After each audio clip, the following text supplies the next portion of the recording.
ভগবান বিষ্ণুকে লক্ষ্মীদেবী প্রশ্ন করছেন। তখন ভগবান বিষ্ণু বললেন, প্রিয় লক্ষ্মী, আমার কাছে তুমি ভগবদ্গীতার প্রথম অধ্যায়ের মাহাত্ম্য শ্রবণ করেছ। এখন দ্বিতীয় অধ্যায়ের মাহাত্ম্য মন দিয়ে শ্রবণ করো। কোনো এক সময়ে দক্ষিণ দেশের পাণ্ডারপুর শহরে দেবশ্যাম নামে এক পণ্ডিত ব্রাহ্মণ বাস করতেন। তিনি সব রকম হোমকার্য সম্পাদন সক্ষম ছিলেন। আতিথেয়তায় গুরুত্ব তিনি বুঝতেন। তিনি তার কাজের দ্বারা সকল দেবদেবীকে তুষ্ট করতেন, কিন্তু তার মনে সুখ ছিল না। আত্মার সঙ্গে পরমাত্মা সম্পর্কিত জ্ঞান লাভে তার বাসনা ছিল। শেষের দিকে তিনি অনেক যোগী ও তপস্বীদের আমন্ত্রণ করেন। তাদের প্রতি সকল প্রকার সেবা সম্পাদন করে তাদের কাছে পরম তত্ত্ব সম্বন্ধে জানতে চাইতেন। এইভাবে তার জীবনের বহু সময় কেটে গেল। একদিন ভ্রমণকালে তিনি দেখলেন এক যোগী তার নাসিকার অগ্রভাগে দৃষ্টি নিবদ্ধ করে পদ্মাসনে গভীর ধ্যানমগ্ন হয়ে আছেন। দেবশ্যাম বুঝতে পারলেন যে এই যোগী সম্পূর্ণ শান্তিপ্রিয় ও জড়বাসনা শূন্য। গভীর শ্রদ্ধা ও সম্মানের সঙ্গে দেবশ্যাম সেই যোগীর শ্রীচরণে পতিত হয়ে জানতে চাইলেন যে তিনি কি করে পূর্ণ মানসিক শান্তি পাবেন।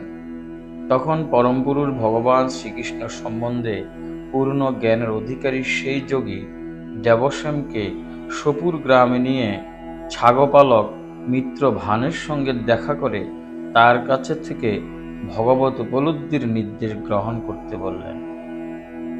এই কথা শুনে দেবশ্যাম সেই যোগীকে পুনঃ পুনঃ শ্রদ্ধা নিবেদন করে সোপুরের উদ্দেশ্যে রওনা হলেন।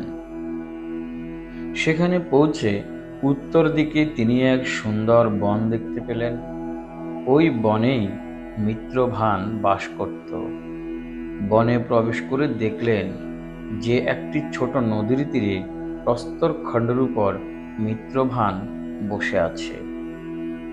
মিত্রভানকে খুব সুন্দর ও সম্পূর্ণ শান্ত দেখাচ্ছিল।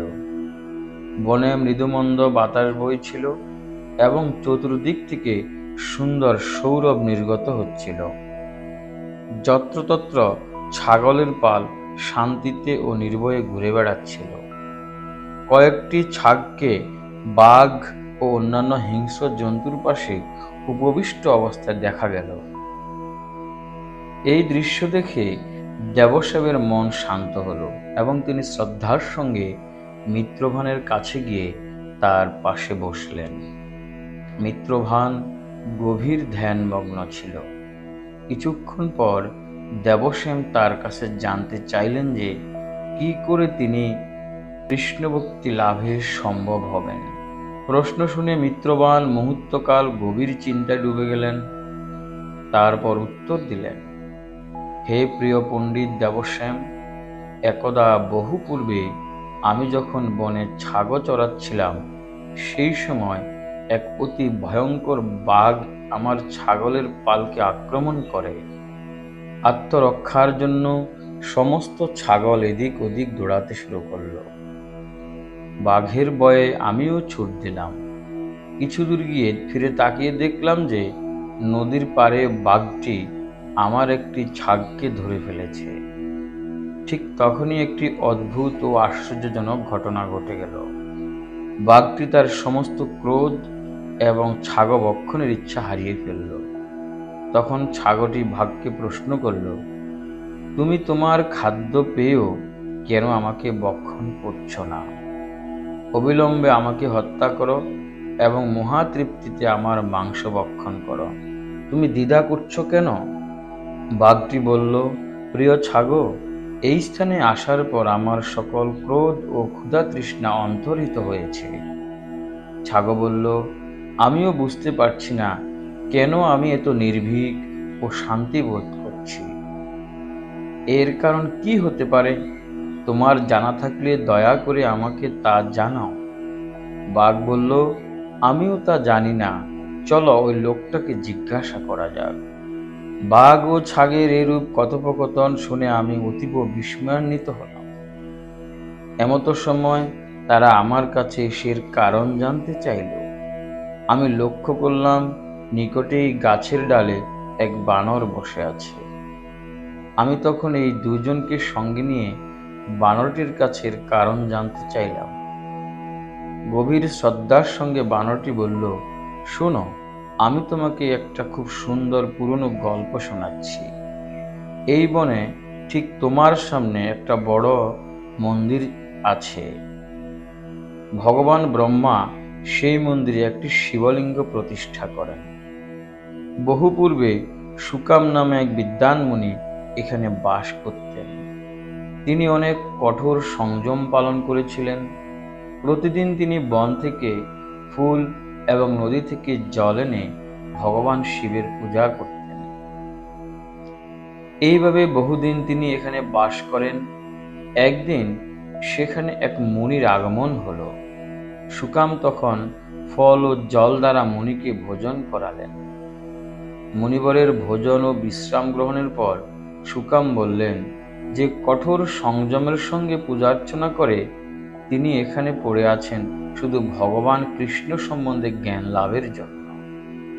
আজ এই মুনিবরের সাহচর্যে তার সেই কঠোর কৃচ্ছ সাধনের ফল লাভ হল।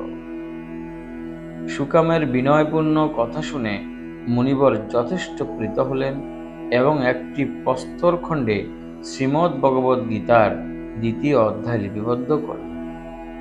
সুকামকে তিনি সেই শ্লোকগুলি প্রতিদিন পাঠ করতে নির্দেশ দিয়ে বললেন যে এরূপ করলে অচিরেই তার অভীষ্ট লাভ হবে। এ কথা বলার পরই মুনিবর সেখান থেকে অন্তর্হিত হলেন, আর সুকাম শুধুই তাকিয়ে থাকলেন।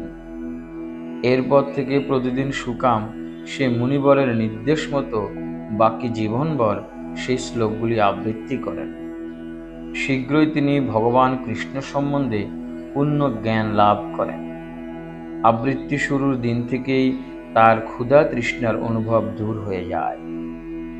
এই স্থানে তার সেই কঠোর সংযম ও ভক্তিপূর্ণ ক্রিয়াদি সম্পাদনের জন্য যেই এখানে পদার্পণ করে তার ক্ষুধা তৃষ্ণার অনুভব বিদূরিত হয় এবং অবিলম্বে তার পূর্ণ শান্তি লাভ হয়। মিত্রবান বলল, প্রিয় দেবশ্যাম, বানরটি তার অত্যাশ্চর্য কাহিনী শেষ করার পর আমি সেই বাঘ ও ছাগলের সঙ্গে মন্দিরে গেলাম। সেখানে আমরা পাথরের উপর শ্রীমদ্ ভগবদ্ গীতার 2য় অধ্যায় লিপিবদ্ধ আছে দেখলাম। প্রতিদিন আমরা সেই শ্লোকগুলি আবৃত্তি করতে লাগলাম। এইভাবে আমরাও অচিরেই কৃষ্ণভক্তি লাভে সক্ষম হয়েছিলাম। প্রিয় ব্রাহ্মণ, তুমিও যদি শ্রীমদ্ ভগবদ্ গীতার 2য় অধ্যায় পাঠ করো তবে তুমি শীঘ্রই ভগবান শ্রীকৃষ্ণের করুণা লাভ করবে। ভগবান বিষ্ণু বললেন, প্রিয় লক্ষ্মী, এভাবেই দেবশ্যাম মিত্রবানের কাছ থেকে জ্ঞান লাভ করেন এবং সেই মহাত্মার আরাধনা করে তিনি পাণ্ডারপুরে গিয়ে প্রতিদিন 2য় অধ্যায় আবৃত্তি করেন। তাছাড়া পাণ্ডারপুরে যে কেউ গেলেই তিনি তাকে শ্লোকগুলি আবৃত্তি করে শোনান। এইভাবে দেবশ্যাম পরম পুরুষ শ্রীকৃষ্ণের শ্রীপাদ পদ্ম লাভ করেছিলেন। প্রিয়তমা লক্ষ্মী, শ্রীমদ্ ভগবদ্ গীতার 2য় অধ্যায়ের এই হলো মাহাত্ম্য।